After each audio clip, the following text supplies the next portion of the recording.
Forget gurus. Forget anyone claiming to be an online business expert without going through the challenges of entrepreneurship themselves. The Real Money, Real Business podcast is here to prove the best insights in online business comes from your fellow online business builders. We dig into stories of entrepreneurs selling their business on the Empire Flippers marketplace so that you can learn how they made their business profitable, how they overcame obstacles, and what lessons they learned in their online journey. If you want to take your business and your knowledge to the next level, you've come to the right podcast. Let's get started.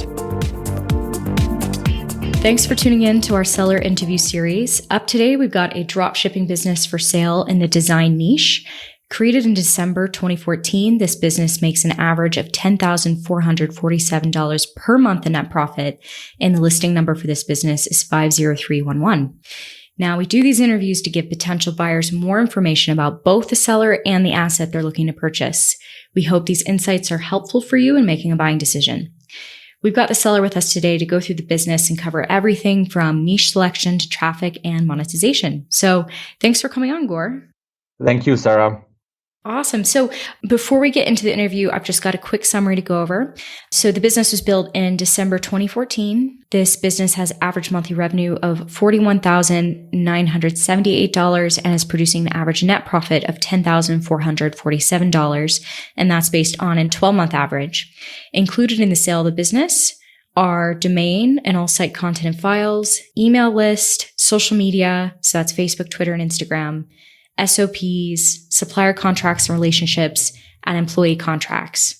Awesome. So now that we've got that out of the way, Igor, can you tell me a little bit about your background in building and running online businesses? Yes. So I'm basically a graphic designer. I taught myself a lot, including how to do print, how to do design for web design, for flyers, etc. And basically, I used to be the employee of this company until the previous owner decided to give it away to me to run it. And I basically started digging this up from 2019 till this day. It's been going really well. And we had very good customers. They like our products. They like the experience that they have with us. We, reply very swiftly. We work very, precise with what they need because we do offer design services to our customers. So now it's been very, very well. And yeah, I got nothing else to add. It's been very well now. Awesome. No, it is a really cool business. I'm wondering, can you walk me through how this business primarily makes money? Yeah, sure. So the customer will come in, they will ask for the quantity and the country these has to be delivered.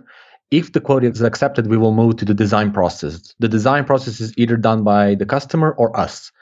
Once that's approved, we will move to the payment methods that they choose to. Once the payment is received, we move this order to production. Production will manufacture these goods, and of course, then after deliver to the location that the customer asked for.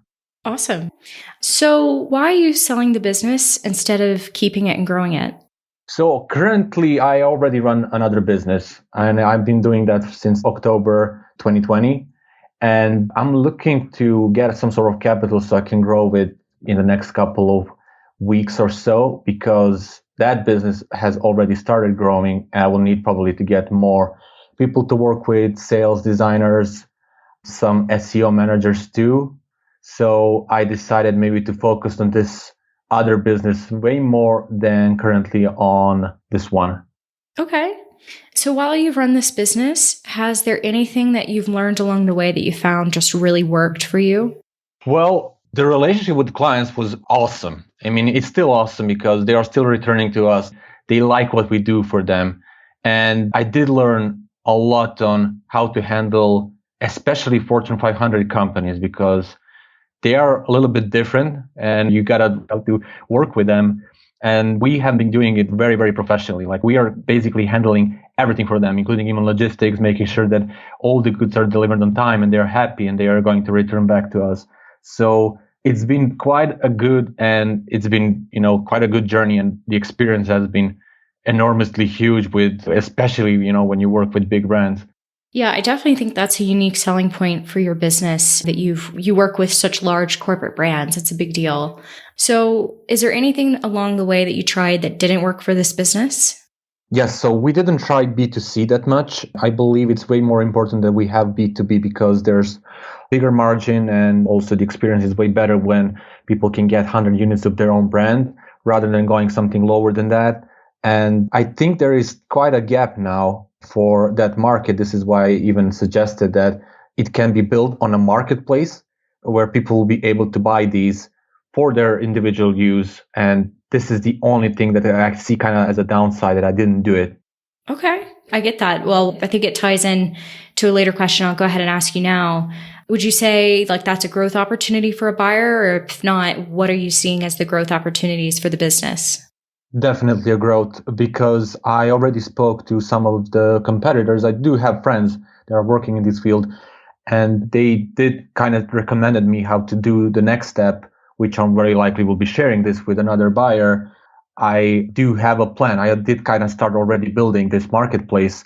It's just that it will have to be a little bit more detailed rather than just going through the interview, because there's a lot to be discussed.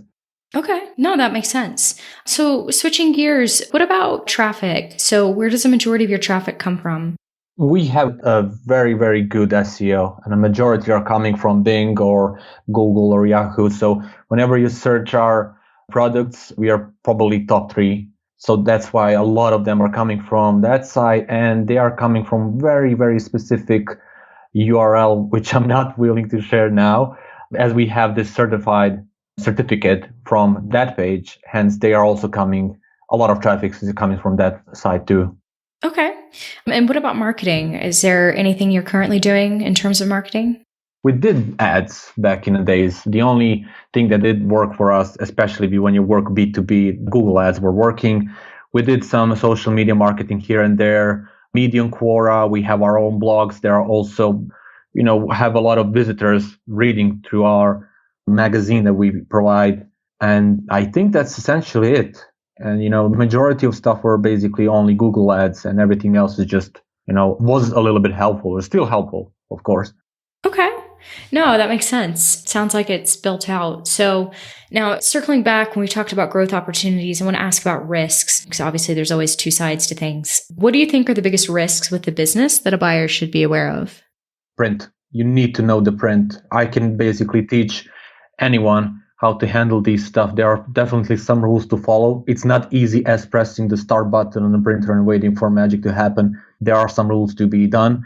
It's very easy. A lot of my employees do know how to handle this. And of course, the manufacturer who will be able to provide this information too.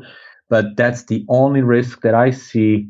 And maybe some deadline. Currently, there are no that much deadlines, but we did nail like 95% of deadlines, like for all these years. And those 5%, they did manage to be like, okay, no problem. We'll just accept it. We understand there was a little bit of issues, but majority of time, that's the only two risks that I can see. It's the print and it's the lead time. Yeah, that makes sense. So speaking of your employees, can you just describe the amount and type of work you're doing on the business for maintenance and, what your team is taking on? Yes. So I'm currently the one speaking to the manufacturers and also paying all of my employees and paying the manufacturer too. And from time to time, I do handle certain clients if there is a big order coming in and if there's any important design that I can handle. My 2 employees, one of them will more service to clients, making sure the logistics are fine, booking up the samples to be shipped to our customers, generally doing a lot of discussion with our clients, while the other employee is doing also design, marketing, speaking to a manufacturer, basically getting on phone calls too and conference calls with our customers. And she is basically copy paste of me, except not doing, paying the salaries because that's my job. But all the other 2, they also do invoicing. They also do card link payments for credit cards. They generally know majority of stuff that I taught them. So that's essentially the whole business right now. Okay. So how much support are you offering buyers?